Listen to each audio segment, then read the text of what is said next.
Do nuclear bombs exist? Your immediate answer is yes. But how do you know? During the mid-20th century, television and movie watchers were bombarded with imagery of what was purported to be atomic test footage. But what were they really watching? They couldn't rewind a videotape or rescan through a video on their computer. So what option did they have but to accept these images at their face value? Now we have opportunity to scrutinize these images to see if they hold up to analysis. Take a look at these trees. Now what was that? And who turned the camera? They're in awfully straight lines, aren't they? Now this must be a different blast because it's coming from a different direction. Wait, now they've put it back. But those are the same trees we saw in the first clip, aren't they? And now this.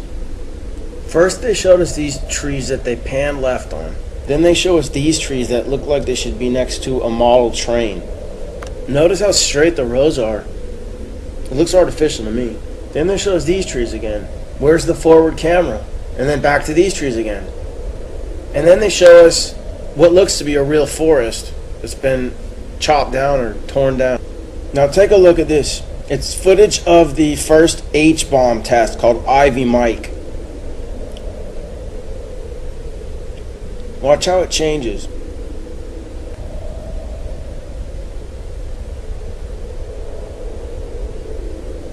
That's a composite. Then it morphs into this. It looks like a completely separate explosion.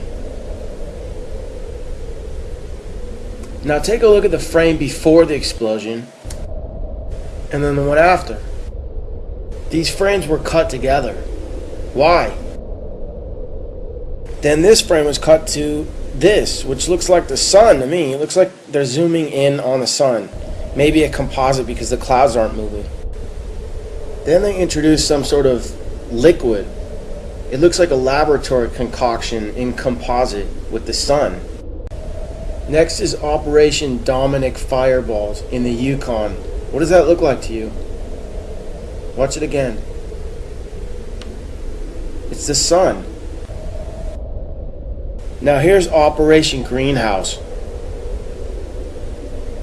These guys are getting all ready to see what looks to be the sun again. And who headed up the whole program? None other than J. Robert Oppenheimer of the Oppenheimer family, who is reputed to have been the original financiers who got the Rothschilds started in Frankfurt, Germany in the 18th century. He should do his duty, and to impress him, takes on his multi-armed form and says, "Now I am become death, the destroyer of worlds."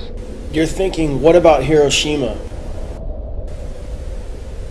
Is that Hiroshima? Is that Hiroshima?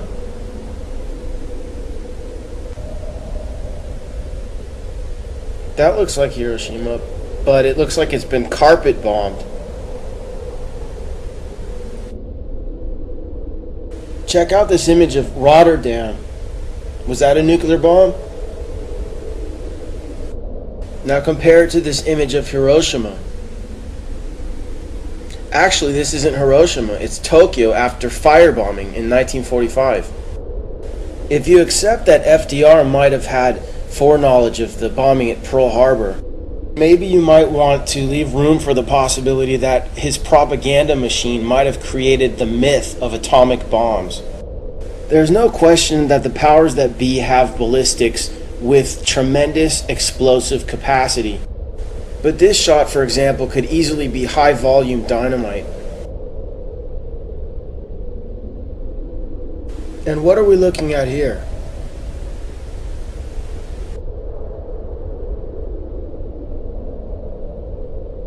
Take a look at this house again. Whatever was strong enough to blow it to smithereens wasn't strong enough to even shake the camera. And look how high up the camera position is. Are we looking at another model? Now look at this bus and this car. Whatever's blowing them up is not moving the camera. And this building seems to blow up from the inside. Everything gets blown every which way except for the camera. Except look in this shot, it seems to tilt up a little bit.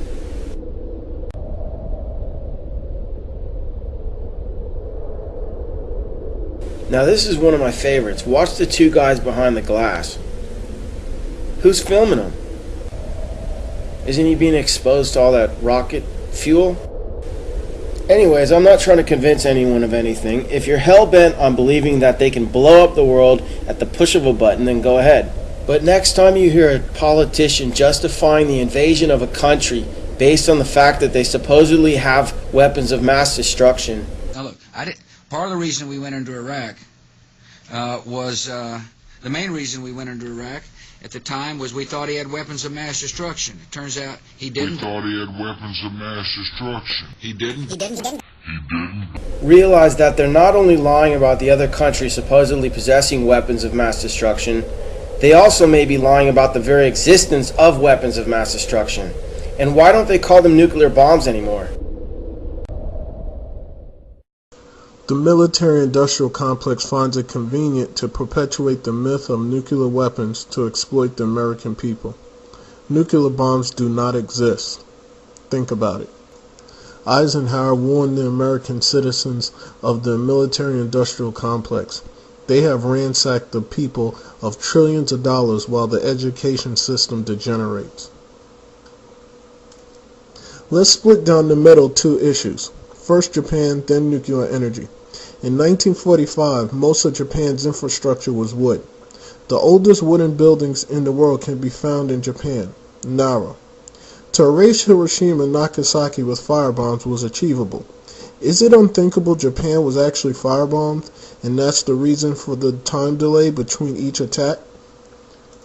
In fact, the Great Fires of Chicago in 1871 took roughly the same amount of time, which leveled the entire wooden city. 3 days. Perhaps that's the reason why the Japanese started rebuilding immediately, regardless of the imagined radiation. As far as nuclear energy, why hasn't it replaced oil? It's a fishy story. People shrug off the reasons why this might be. What about nuclear testing? The military-industrial marketplace sneakily used high-tech dynamite and flash bombs dropped from high altitude. That's the reason for the mysterious white trails near nearly every so-called nuke test explosion. We haven't unloaded nuclear or atomic bombs in 70 years. Are we that rational? Or is the illusion of nuclear arms a way to cash in through taxation like the fake moon landings? Think about it. Our American way of life. Isn't it grand? Peace, freedom, and bacon and eggs. Seems perfect. But what if it's not? Friends, your future may not be as secure as you think. Where will you be when the atomic bombs fall? You can secure your family's future by reserving a spot in a state-of-the-art underground vault from Vaultec. That's right, Bob. Act now, and your family can wait out the horrors of nuclear devastation. And Doris, the vault will have all the amenities of your modern-day home, and it's attractive. And Sally, in the vault, you might meet that special someone, just as you would on the surface. And in a few short years, you and your fellow vault dwellers will repopulate our great country. And Billy, you'll have lots of swell kids to play with. Reserve your family spot in a state-of-the-art underground vault today. Sign up now and prepare for the future. For your family in the case of a nuclear... Do not panic.